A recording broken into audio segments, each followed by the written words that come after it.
स्वाध्याय टीवी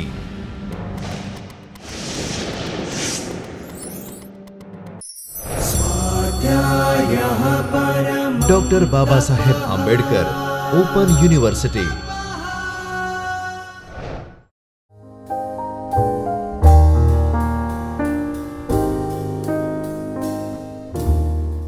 નમસ્તે વિદ્યાર્થી મિત્રો, ડૉક્ટર બાબા સાહેબ આંબેડકર ઓપન યુનિવર્સિટીના ચૈતન્ય સ્ટુડિયોમાં આપનું સ્વાગત છે. મિત્રો, આપણે લેક્ચરોની જે સિરીઝ ચાલે છે એમાં જીપીએસસી અને યુપીએસસીના તૈયારીના ભાગરૂપે સમાજશાસ્ત્ર વિષયને કઈ રીતે સમજવો, સ્પર્ધાત્મક પરીક્ષાઓમાં આ કઈ રીતે કામ આવે, એના ભાગરૂપે યુનિવર્સિટીએ જે આયોજન કર્યું છે એ ખૂબ જ સરાહનીય છે. મિત્રો, આજે સમાજશાસ્ત્ર વિષયમાં સમાજશાસ્ત્રીય પરિપ્રેક્ષ્ય વિશે થોડું જાણીએ. સમાજશાસ્ત્રીય પરિપ્રેક્ષ્ય એટલે શું, તેનો અર્થ, તેને નડતરરૂપ અવરોધો, વિવિધ વિષયો સાથેની તુલનાઓ કઈ રીતે કરી શકાય, અને એ અનુસંધાને સમાજશાસ્ત્ર વિષયને ધ્યાનમાં રાખીને સમાજશાસ્ત્ર વિષયને કઈ રીતે સમજવો, એના સમગ્ર પાસાઓને કઈ રીતે વૈજ્ઞાનિક રીતે તપાસવા પદ્ધતિથી, એના જ અનુસંધાને એ આખું જે કાર્ય જે છે ને એ કાર્ય કરવાની પ્રક્રિયા જે છે એને આપણે સમગ્ર તબક્કાઓને આવરી લઈને વિષયને સમજવાનો જે પ્રયત્ન કરીએ છીએ તેને આપણે સમાજશાસ્ત્રીય પરિપ્રેક્ષ્ય તરીકે ઓળખીએ છીએ. સમાજશાસ્ત્રીય પરિપ્રેક્ષ્યનો આપણે પહેલાં અર્થ જાણીએ. કેટલાક વિદ્વાનોએ સમાજશાસ્ત્રીય પરિપ્રેક્ષ્યનો અર્થ આપ્યો છે. એમાં બે વ્યાખ્યાઓ છે, એક તો કિંગ્સલે ડેવિસ અને ઇન્કલિસ નામના સમાજશાસ્ત્રીએ આપી છે. કિંગ્સલે ડેવિસના અર્થમાં સમાજશાસ્ત્રીય પરિપ્રેક્ષ્ય એટલે શું એ જાણીએ. સમાજશાસ્ત્રીય પરિપ્રેક્ષ્યમાં જોઈએ તો સમગ્ર માનવ સમાજ પ્રત્યક્ષ રીતે જેવો દેખાતો હોય, વાસ્તવમાં સમાજ જેવો હોય તેવા જ સ્વરૂપે તેનું આધારભૂત યથાર્થ અને વિશ્વસનીય ચિત્ર આલેખવું, તેને સમાજશાસ્ત્રીય પરિપ્રેક્ષ્ય કહેવાય. સામાજિક જીવનના વિભિન્ન તથ્યોની સમગ્ર માનવ સમાજના સંદર્ભમાં સાપેક્ષતા તપાસવી, તેને સમાજશાસ્ત્રીય પરિપ્રેક્ષ્ય કહેવાય, એવું કિંગ્સલે ડેવિસ જણાવે છે. ઇંગ્લિશના શબ્દોમાં જોઈએ તો સમાજશાસ્ત્રીય પરિપ્રેક્ષ્ય એટલે માનવીના સામાજિક જીવનમાં રહેલી વ્યવસ્થા, તેના સાતત્ય અને તેમાં આવતા પરિવર્તનની સમજૂતી એટલે સમાજશાસ્ત્રીય પરિપ્રેક્ષ્ય. આમ કિંગ્સલે ડેવિસ જણાવે છે કે વાસ્તવમાં સમાજ જેવો દેખાતો હોય તેવા જ સ્વરૂપે સમાજશાસ્ત્રીય પદ્ધતિથી રજૂ કરવાનું, સમાજને પ્રતિબિંબ રજૂ કરવાની આખી પ્રક્રિયા, તેને સમાજશાસ્ત્રીય પરિપ્રેક્ષ્ય તરીકે ઓળખાવીશું. બીજું, કિંગ્સલે ડેવિસ જણાવે છે કે સામાજિક જીવનના વિભિન્ન પાસાઓનો સમગ્ર રીતે માનવ સમાજના સંદર્ભમાં અભ્યાસ કરવાની એક આખી પ્રક્રિયા. માનવ સમાજના વિભિન્ન પાસાઓ એટલે વિદ્યાર્થી મિત્રો એવું જણાય કે વિભિન્ન પાસાઓમાં સામાજિક જીવન કઈ રીતે જોઈએ તો સમગ્ર રીતે સંસ્થાઓની જ્યારે વાત કરીએ, સામાજિક સંસ્થાઓની, તો કે કુટુંબ સંસ્થા, પછી લગ્ન સંસ્થા, જ્ઞાતિ સંસ્થા, રાજ્ય સંસ્થા, શિક્ષણ સંસ્થા, આ બધી જે સંસ્થાઓ જે છે એ સંસ્થાઓના પણ કેટલાક આખા રચનાત્મક કાર્યના પાસાઓ હોય. તો કે કુટુંબની વાત કરીએ, કુટુંબ સંસ્થાની, તો કુટુંબ સંસ્થામાં મુખ્યત્વે માનવીને જે અર્પિત દરજ્જો હોય એ અર્પિત દરજ્જાના અનુસંધાને માનવી જ્યારે બાળક જન્મે છે ત્યારથી લઈને એ પોતાના સમાજમાં, પોતાના કુટુંબમાં અને પોતાની જ્ઞાતિમાં જીવે છે.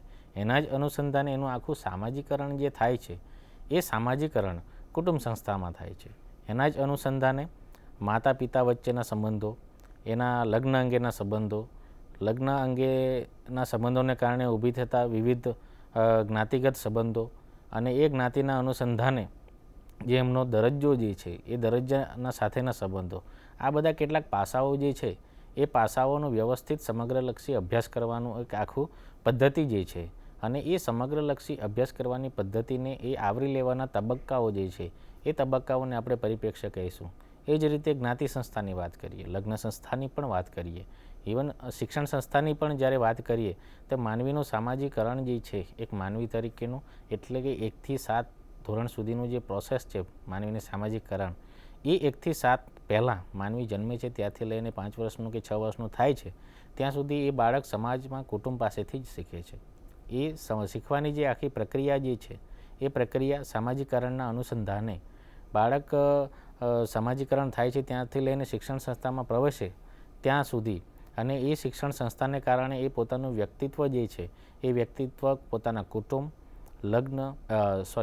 કુટુંબ, પછી પોતાના જ્ઞાતિ સમાજ અને રાજ્ય કે દેશ સમાજ સુધી કે ગામથી લઈને ફળિયા સુધીનો જે આખો દરજ્જો એ ભોગવે છે, એ દરજ્જાના અનુસંધાને એમણે કયા પ્રકારની પ્રવૃત્તિ કરી, કયા પાસાઓને એમણે આવરી લીધા અને સમગ્રલક્ષી એમનો અભ્યાસ થાય, તો સમગ્રલક્ષી અભ્યાસ કરવાની આખી પ્રક્રિયા જે છે એ પ્રક્રિયાને આપણે પરિપ્રેક્ષ્ય તરીકે ઓળખાવીશું.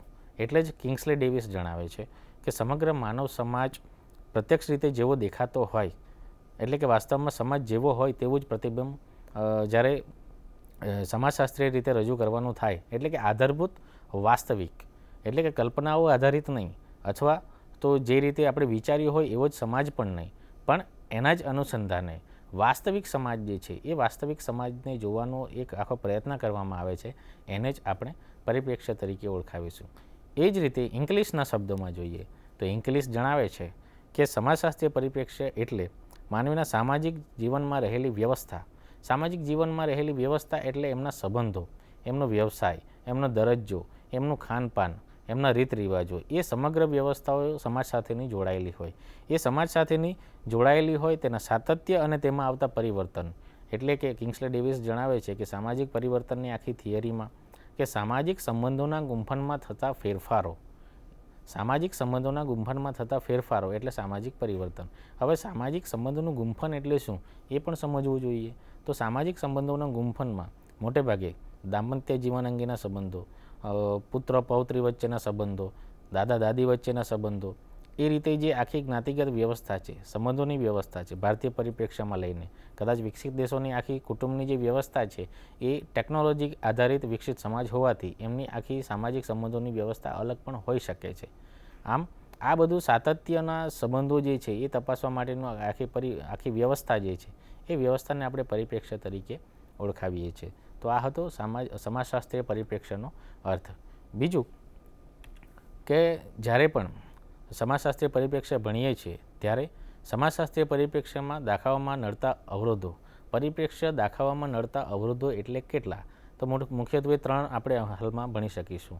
કે 3માં જોઈએ તો પોતાની સંસ્કૃતિને સ્વાભાવિક ગણવાનું વલણ, બીજું છે સ્થાનિકવાદ, અને ત્રીજું સમસ્યાઓના અભ્યાસો ઉપર મુકાતો ભાર. આમ સમાજશાસ્ત્રીય પરિપ્રેક્ષ્યમાં પોતાની સંસ્કૃતિને સ્વાભાવિક ગણવાનું જે વલણ છે એમાં મુખ્યત્વે સાંસ્કૃતિક સ્વકેન્દ્રીપણાની આપણે વાત કરીએ. સાંસ્કૃતિક સ્વકેન્દ્રીપણું એટલે પોતાની સંસ્કૃતિને સ્વાભાવિક ગણવાનું વલણ, એટલે કે જ્યારે સમાજશાસ્ત્રી પોતે અભ્યાસ કરે છે, પરિપ્રેક્ષ્યને લઈને અભ્યાસ કરે છે, એમાં પોતે જે સંસ્કૃતિમાંથી આવે છે, પોતે જે સંસ્કૃતિમાં ઉછર્યા છે, પોતે જે સંસ્કૃતિમાંથી સમાજીકરણ પોતાનું થયું છે, એને ધ્યાનમાં રાખીને જ્યારે પણ એ બીજા સમાજને અભ્યાસ કરતો હોય ત્યારે એ સમાજને ધ્યાનમાં રાખીને અભ્યાસ કરે છે, પોતાના સમાજને મોટેભાગે મહત્ત્વ આપતો નથી. એટલે સાંસ્કૃતિક સ્વકેન્દ્રીપણું આવી જાય છે. એટલે સાંસ્કૃતિક સ્વકેન્દ્રીપણાને ધ્યાનમાં રાખીએ તો સમાજશાસ્ત્રીઓનું જે અન્ય સંસ્કૃતિ તરફનું ધ્યાન દોરવાની જે આખી પ્રક્રિયા છે એ ધ્યાન દોરવાને કારણે એ પોતાની સંસ્કૃતિ તરફ પણ ધ્યાન દોરી શકાતો નથી. એટલે પોતાની સંસ્કૃતિના ઘણા તત્વો અભ્યાસની સાથે એ બહાર રહી જવા પામે છે, અને એને કારણે સમાજશાસ્ત્રીય પરિપ્રેક્ષ્ય જે છે એ પરિપ્રેક્ષ્ય એ આખું પોતાની સંસ્કૃતિને સ્વાભાવિક ગણીને, એટલે કે એનું જે વલણ આખું વિકસે છે, અને એને કારણે સામાજિક પરિપ્રેક્ષ્ય જે છે સમાજશાસ્ત્રીય પરિપ્રેક્ષ્ય એમાં એ નડતરરૂપ એટલે કે અવરોધક રૂપ નીવડે છે. બીજી મુદ્દાની જ્યારે વાત કરીએ તો સ્થાનિકવાદ.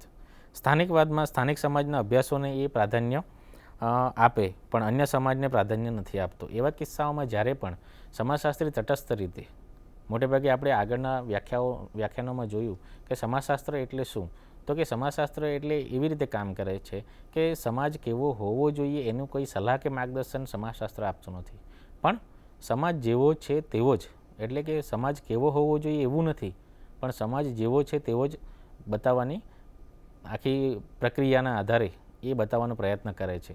એટલે આ જ રીતે સ્થાનિકવાદમાં પણ આ જ મુદ્દો આવે છે કે સ્થાનિકવાદમાં મોટે ભાગે જ્યારે પણ સમાજશાસ્ત્રી જ્યારે સંશોધન કરે છે અથવા સમાજશાસ્ત્રીય પરિપ્રેક્ષ્ય રજૂ કરે છે, તો સમાજશાસ્ત્રીય પરિપ્રેક્ષ્ય રજૂ કરવાની આખી પ્રક્રિયામાં મોટે ભાગે એ જ રીતે રજૂ કરે છે કે પોતાનો જે સમાજ છે એ બધા કરતાં આગળ પડતો છે, અથવા તો પોતાના બીજા જે સમાજો છે એ પોતાના સમાજથી વધારે પડતા આગળ પડતા નથી, એટલે કે એ ઉચ્ચ ગણતા નથી, અથવા તો એ પોતાના સમાજ કરતાં વધારે આગળ ગયેલ નથી, અથવા તો મારો સમાજ જે છે એ જ સારો છે, અથવા તો મારા સમાજ જે કરે છે, મારા જ્ઞાતિ સમાજ જે છે, મારા જ્ઞાતિ સમાજનું માળખું જે છે એ બીજી જ્ઞાતિ સમાજથી અથવા તો બીજી જ્ઞાતિ સમાજના આખા બંધારણથી ચડિયાતું છે એવું એ પોતે રજૂ કરે છે.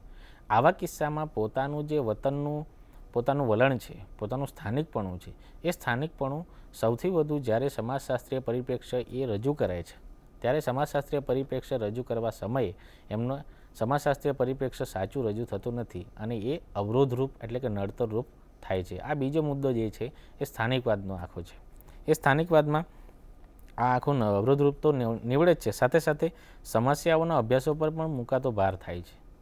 સમસ્યાઓના અભ્યાસો ઉપર ભાર મુકાતો હોય, મોટે ભાગે સમાજશાસ્ત્રીય પરિપ્રેક્ષ્યમાં જોઈએ તો સૌથી વધુ કયા પ્રકારના અભ્યાસો થાય છે, કયા પ્રકારના અભ્યાસો વિકસાવવા જોઈએ, સમાજશાસ્ત્રને આગળ લઈ જવું હોય તો કયા પ્રકારની આખી પદ્ધતિ વિકસાવવી જોઈએ કે જેથી કરીને સમાજશાસ્ત્ર લોકપ્રિય થાય, સૈદ્ધાંતિક પ્રક્રિયા વિકસે, વૈજ્ઞાનિક વલણો વિકસે અને સૌથી વધુ સમાજમાં પડતી મુશ્કેલીઓ કે સંશોધનો જે છે એ સંશોધનો ઉચ્ચ ગુણવત્તાવાળા હોય. પણ આવા કિસ્સામાં મોટે ભાગે કે સંશોધકો જે હોય, સમાજ વિજ્ઞાનીઓ જે હોય એમાં નિરાશા વલણ હોય, અથવા તો નિરાશા વલણમાં પોતે જે સમાજમાંથી આવે છે એમાં સ્થાનિકપણાનો જે આખે બીજા મુદ્દામાં આપણે ભણ્યા એ બીજા મુદ્દાને કારણે મોટે ભાગે જે પોતાના સમાજની સમસ્યા હોય એ જ વધારે એમાં અસરકારક હોય અને એ જ રજૂ થતી હોય. તો બીજી નાની નાની ઘણી બધી સમસ્યા હોય એ પોતાના જ્ઞાતિ સમાજ કે સમાજથી આગળ પડતી હોય અથવા તો મોટી પણ હોઈ શકે, પરંતુ સમસ્યા જે છે એમાં પણ સ્થાનિકપણું આવવાને કારણે સૌથી વધુ જ્યારે પણ સંશોધનો થાય છે અથવા તો જ્યારે પણ આખી વૈજ્ઞાનિક પદ્ધતિઓ વિકસાવવામાં આવે છે સમાજશાસ્ત્રીઓ દ્વારા, ત્યારે સૌથી વધુ જ્યારે સંશોધનો થાય છે સમસ્યાઓને ધ્યાનમાં રાખીને જ થાય છે. એટલે સમસ્યાઓને જ જો ધ્યાનમાં રાખીને આગળ પડતું હોય તો એને કારણે બીજા જે પરિપ્રેક્ષ્યો જે છે એ પરિપ્રેક્ષ્યો એ વિકસાવવાને કારણે એ વિકસતા નથી, સમસ્યાઓના અભ્યાસને કારણે વધુ પડતા. તો સૌથી વધુ સમસ્યાઓનો જ જ્યારે અભ્યાસ થાય છે ત્યારે બીજા પરિપ્રેક્ષ્યો એ આગળ જતા નથી સંશોધન તરીકે, અથવા તો સંશોધનની પ્રક્રિયામાં, અથવા તો એ બહાર પણ નથી આવતા. એવા કિસ્સામાં આ નડતરરૂપ થાય છે. આમ આ બધા ત્રણ મુદ્દા આપણે જોયા તો એ ત્રણ મુદ્દામાં સમાજશાસ્ત્રીય પરિપ્રેક્ષ્ય દાખવવામાં નડતરરૂપ અવરોધોમાં આવે છે. એક તો કે પોતાની સંસ્કૃતિ અને પોતાની સંસ્કૃતિને સ્વાભાવિક ગણવાનું વલણ છે, બીજું છે સ્થાનિકવાદ, અને ત્રીજું જે છે સમસ્યાઓના અભ્યાસો પર વધુ પડતો મુકાતો ભાર. આ ત્રણ મુદ્દાઓ મોટે ભાગે સમાજશાસ્ત્રીય પરિપ્રેક્ષ્યને વિકસાવવા માટે ખૂબ જ મુશ્કેલી થાય છે. આ ત્રણ મુદ્દાઓને આપણે જોયા. હવે જોઈશું સમાજશાસ્ત્રીય પરિપ્રેક્ષ્ય માટે તુલનાત્મક અભ્યાસોની આવશ્યકતા કયા પ્રકારની હોય. મોટે ભાગે આગળ આપણે જોયું કે સમાજશાસ્ત્રીયનું પરિપ્રેક્ષ્યના જે વ્યાખ્યાનો પહેલાં આપણે ભણ્યા હતા કે ભાઈ સમાજશાસ્ત્ર બીજા વિજ્ઞાનોથી અલગ કઈ રીતે પડે છે. તો બીજા વિજ્ઞાનોથી અલગ પડવાના કારણો ઘણા બધા છે. એનું કારણ છે કે સમાજશાસ્ત્ર અર્થશાસ્ત્ર સાથેનું જે પરસ્પર અવલંબન છે પણ તફાવત પણ છે. એ જ રીતે સમાજશાસ્ત્રનો મનોવિજ્ઞાન સાથેનો કે માનસશાસ્ત્ર સાથેનો સંબંધ છે અને એનું એકબીજા વચ્ચેનું અવલંબન પણ છે, પણ એનાથી વિરુદ્ધનો તફાવત પણ છે. ત્રીજું કે સમાજશાસ્ત્ર અને સમાજ માનવશાસ્ત્ર સાથેનો સંબંધ છે. તો સમાજશાસ્ત્ર અને સમાજ માનવશાસ્ત્રનો સંબંધ તો છે જ, પણ બંનેની આખી અભ્યાસ પદ્ધતિ અને સંશોધન કરવાની પ્રક્રિયાઓ, આખી મેથોડોલોજી જે છે એ મેથોડોલોજી આખી અલગ આવે છે. એ જ રીતે આ ત્રણમાં અભ્યાસોમાં આપણે તફાવત જોઈશું. તો મોટે ભાગે અર્થશાસ્ત્ર સાથેનો સંબંધ તપાસવાનો પ્રયત્ન કરીએ તો અર્થશાસ્ત્ર આખી આર્થિક પ્રક્રિયાઓને ધ્યાનમાં રાખીને આગળ ચાલે છે, એના સિદ્ધાંતોને ધ્યાનમાં રાખીને. જ્યારે સમાજશાસ્ત્ર એ જ પ્રક્રિયાઓમાં જ્યારે અભ્યાસ કરે છે તો આર્થિક પ્રક્રિયાઓમાં જે સમાજો જોડાયેલા છે, જે જ્ઞાતિ જોડાયેલી છે, જે મજૂરો વર્ગ જે જોડાયેલા છે, એની આર્થિક વ્યવસ્થાને કારણે એમની સમાજ વ્યવસ્થા પર કયા પ્રકારની અસરો થાય છે એ જ તપાસવાનો પ્રયત્ન કરે છે. એટલે આખી મેથોડોલોજી બદલાઈ જાય છે. માનવશાસ્ત્રની જ્યારે વાત કરીએ તો માનવશાસ્ત્રમાં પણ એવું જ સંભવ છે કે માનવશાસ્ત્રમાં જ્યારે સમાજશાસ્ત્રીય પરિપ્રેક્ષ્યની વાત આવે ત્યારે કુટુંબથી આખો અભ્યાસ કરે છે. જ્યારે માનવશાસ્ત્ર કે સમાજ માનવશાસ્ત્રમાં એન્થ્રોપોલોજીની વાત કરીએ તો આ પ્રિમિટિવ સોસાયટી એટલે કે સાદા સમાજોથી લઈને જટિલ સમાજો સુધીની એની ઉત્ક્રાંતિની, એની સંસ્કૃતિની અને સાંસ્કૃતિક એકાકીપણું અને સાંસ્કૃતિક જુદાપણું, એ બધા ખ્યાલો જે છે અને જ્ઞાતિગત માળખામાં ઊભા થયેલા જાતિને લગતા ધોરણો જે છે, જાતિને ઓળખવા માટેની પ્રક્રિયાઓ જે છે અને જાતિગત પોતાની સંસ્કૃતિ છે, એ સમાજ માનવશાસ્ત્ર કે માનવશાસ્ત્ર એ અલગ રીતે અભ્યાસ કરે છે અને સમાજશાસ્ત્રની આખી મેથોડોલોજી આખી અલગ હોય છે. આમ આવા કિસ્સાઓમાં સમાજશાસ્ત્ર અને અન્ય વિજ્ઞાનો સાથેનું જુદાપણું પણ વિકસે છે, પણ એટલું સાતત્ય પણ જળવાય છે, એકબીજા પર પરાવલંબન પણ થાય છે, એટલે કે એકબીજાના વિષયોને સાથે રાખવાની વાત આવે છે. આવા કિસ્સામાં અન્ય વિજ્ઞાનો સાથેની જ્યારે તુલના કરવાની થાય તો એ તુલના કરવાની આવશ્યકતા કેમ છે? તો કે સમાજશાસ્ત્રીય પરિપ્રેક્ષ્યમાં તુલના કરવાની વાત એટલે આવે છે કે આવા તુલનાત્મક અભ્યાસો વિના માનવ સમાજ અને સંસ્કૃતિ વિશે પૂરેપૂરો ખ્યાલ આવી શકે નહીં. તુલનાત્મક અભ્યાસો એટલે કે માનવ સમાજો, જ્યારે મેં સમાજશાસ્ત્ર સાથે માનવશાસ્ત્રની જ્યારે વાત કરી છે તો એ માનવશાસ્ત્રના કિસ્સામાં પણ સાદા સમાજોનું જ્યારે અભ્યાસ થાય તો સમાજશાસ્ત્રીય દૃષ્ટિકોણથી ના પણ થઈ શકે. એનું કારણ એ છે કે સાદા સમાજોની આખું પોતાનું સમાજનું જે બંધારણ છે, પરંપરાગત કાયદાઓ છે, ટ્રેડિશનલ લોની વાત કરીએ, એના ધોરણો, એના મૂલ્યો, એના રીતિ રિવાજો, એ કોઈ કાગળ પર રચિત નિયમો નથી, પણ એમની કુદરતી જીવન પદ્ધતિ જે છે એ કુદરતી જીવન પદ્ધતિમાં કુદરત સાથેનું સાનિધ્ય, પ્રકૃતિ સાથેનું સાનિધ્ય, અને એને કારણે પ્રકૃતિના નિયમો હોય જ એમના સમાજમાં આવતા હોય, કારણ કે ત્યાં જિયોગ્રાફિક ભૌગોલિકતાને ધ્યાનમાં રાખીને જ કે આખું કુદરત જે રીતે રચાયેલું છે, કુદરતી સંસાધનોને ધ્યાનમાં રાખીને અને ઋતુઓ પ્રમાણે જે ફેરફારો આવે છે એ ફેરફારોને અનુસંધાને જ એ સમાજમાં પણ ફેરફારો થતા હોય છે, અને એને ધ્યાનમાં રાખીને કુદરતના જે ફેરફારો છે એ જ સમાજના ફેરફારો છે. જ્યારે સમાજશાસ્ત્રની વાત કરીએ તો સમાજશાસ્ત્રમાં કુટુંબથી લઈને બધા માળખાઓમાં જે પરિવર્તનો આવે છે, તો સામાજિક પરિવર્તનો જે આવે છે એ પરિવર્તનો કુદરતના ફેરફારોથી આખા વસ્તુ અલગ પણ હોઈ શકે છે. એનું કારણ છે કે સાદા સમાજ એટલે હોય કે એમને કુદરત સાથેનું સાનિધ્ય, જ્યારે સમાજશાસ્ત્રના સમાજની જ્યારે વાત કરવામાં આવે તો જટિલ સમાજ સુધીની આખી પ્રક્રિયા છે, ઔદ્યોગિક સમાજ સુધીની. તો એવા કિસ્સામાં મોટેભાગેની એમના જે આખા પાસાઓ જે છે, બાબતો સંશોધન કરવાની, એ આખી બદલાવાની સંભાવનાઓ છે. એટલે આવા વિજ્ઞાનો વચ્ચે તુલના કરવાની ખૂબ જ જરૂર પડે છે, તો જ સમાજશાસ્ત્રનું આખું પરિપ્રેક્ષ્ય આપણે વિસ્તારથી સમજી શકીએ છીએ. બીજો મુદ્દો છે સમાજશાસ્ત્રીઓએ તેમના પોતાના સમાજ ઉપરાંત વિદેશી સમાજ એટલે કે વિદેશી સમાજ તથા આદિમ સમાજ તેમજ પ્રાણી સમાજ વિશેની માહિતીનો પણ ઉપયોગ કરવો જોઈએ.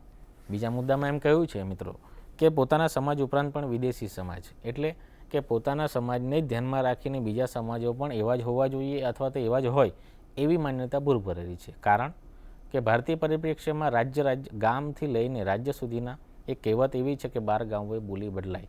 એ જ રીતે આખી પરિવર્તનની પ્રક્રિયા છે. જુદાપણું જે છે, સાંસ્કૃતિક જુદાપણું પણ છે. તો એ સાંસ્કૃતિક જુદાપણુંને કારણે કેટલીક વખત સમગ્રલક્ષી નિયમ જે છે એ મુશ્કેલભર્યો રહે છે. મોટેભાગે દાખલા તરીકે સરકારી યોજનાઓની જ્યારે વાત કરીએ તો સરકારી યોજનાઓમાં કેટલીક વખત જ્યારે યોજનાઓનું મૂલ્યાંકન થાય છે એના પહેલાં ઇમ્પ્લિમેન્ટેશનની વાત આવે છે, અમલીકરણની. તો અમલીકરણમાં કેટલીક અંશે નિષ્ફળ પણ જવા પામે છે. તો નિષ્ફળ જવાના કારણોમાં આ બધા પરિપ્રેક્ષ્યોનો આપણે ધ્યાનમાં લેતા નથી. એનું કારણ એ છે કે જ્યારે પણ આખું રાજ્ય હોય, ગુજરાત રાજ્યનો તમે નકશો જોયો હશે, તો ગુજરાત રાજ્યનો નકશો તો તમે જોયો કે ભાઈ આ ગુજરાત છે, પણ એનો 1600 કિલોમીટર દરિયા કિનારાનો પ્રદેશ છે. પછી વન સંપત્તિ આધારિત આખા પૂર્વ પટ્ટીની વાત કરીએ, 12 જિલ્લા કે 13 જિલ્લા જે બન્યા છે, એ 13 જિલ્લાના અનુસંધાને એમનું આખું આર્થિક રચના જે છે એ કુદરતને ધ્યાનમાં રાખીને આખી બનેલી છે. બીજું કે શહેરી સમાજ જે છે, પછી દરિયા કિનારાનો આખો સમાજ છે, અને એક બાજુ કચ્છ જિલ્લાની વાત કરીએ તો નાનું રણ અને મોટું રણ જે આવ્યું છે એ આધારિત આખો ભૌગોલિક પ્રદેશ અલગ છે.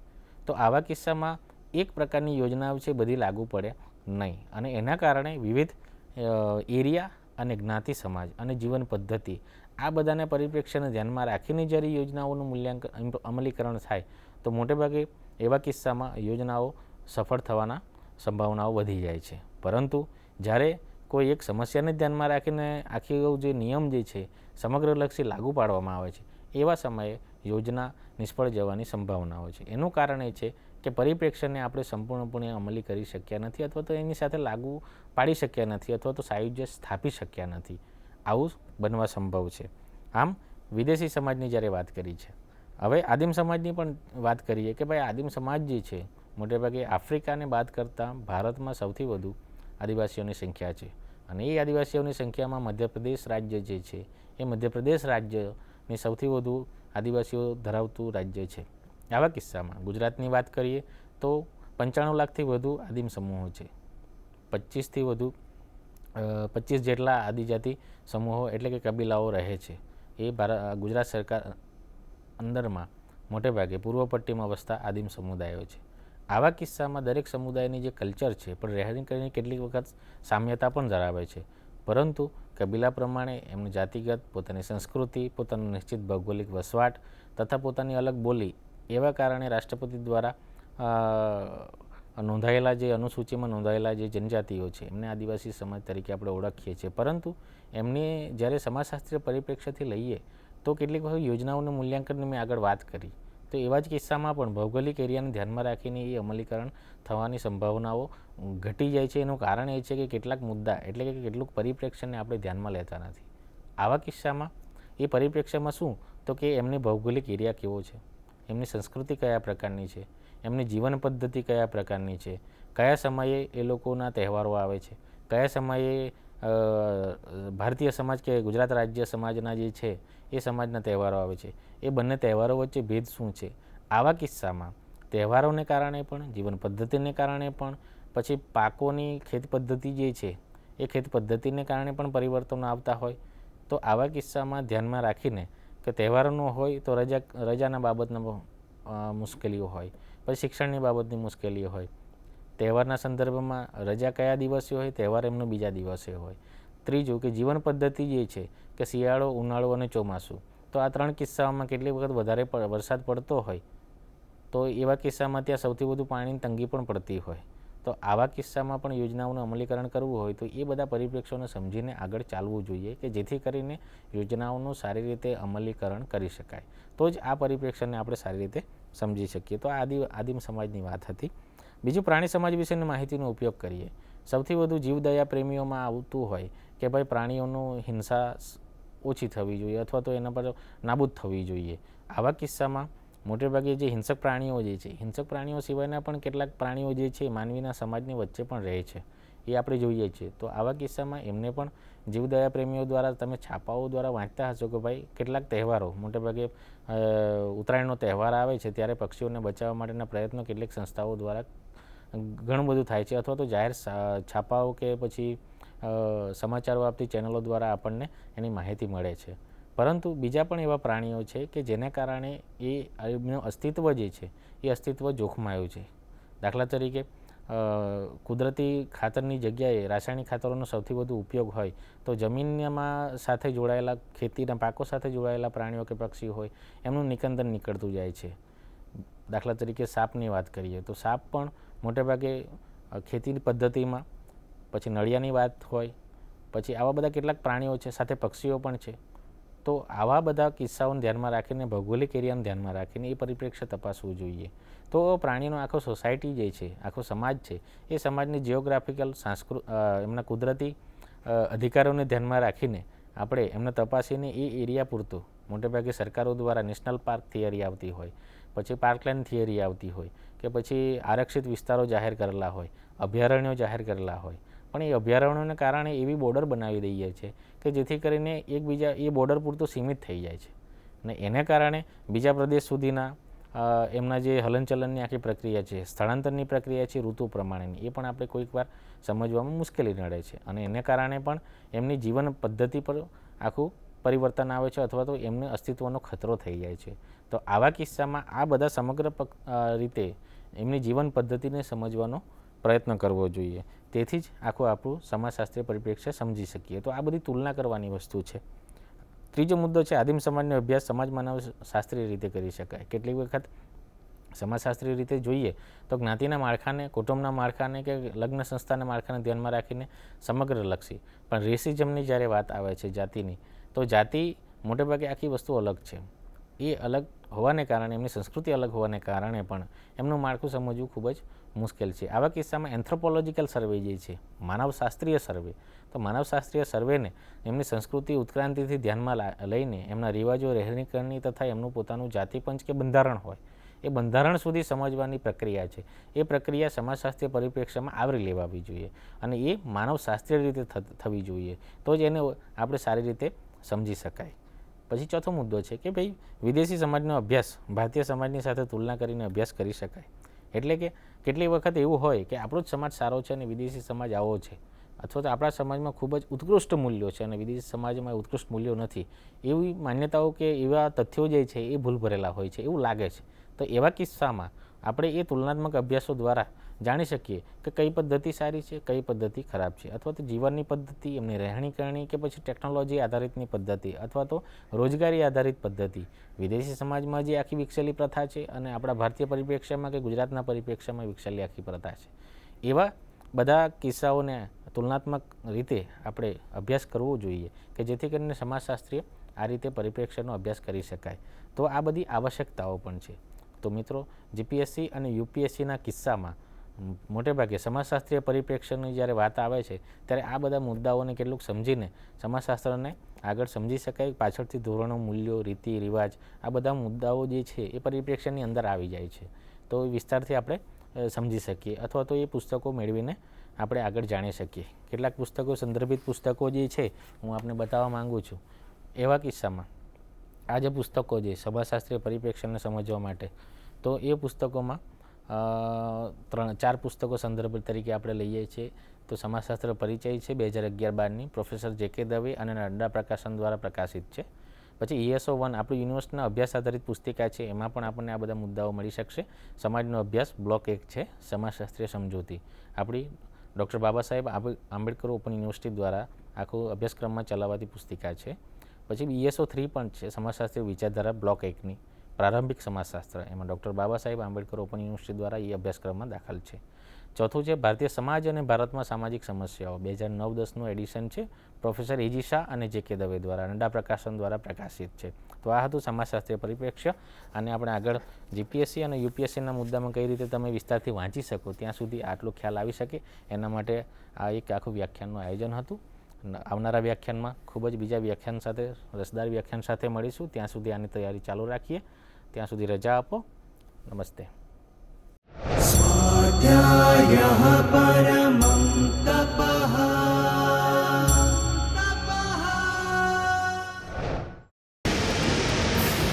સ્વાધ્યાય ટીવી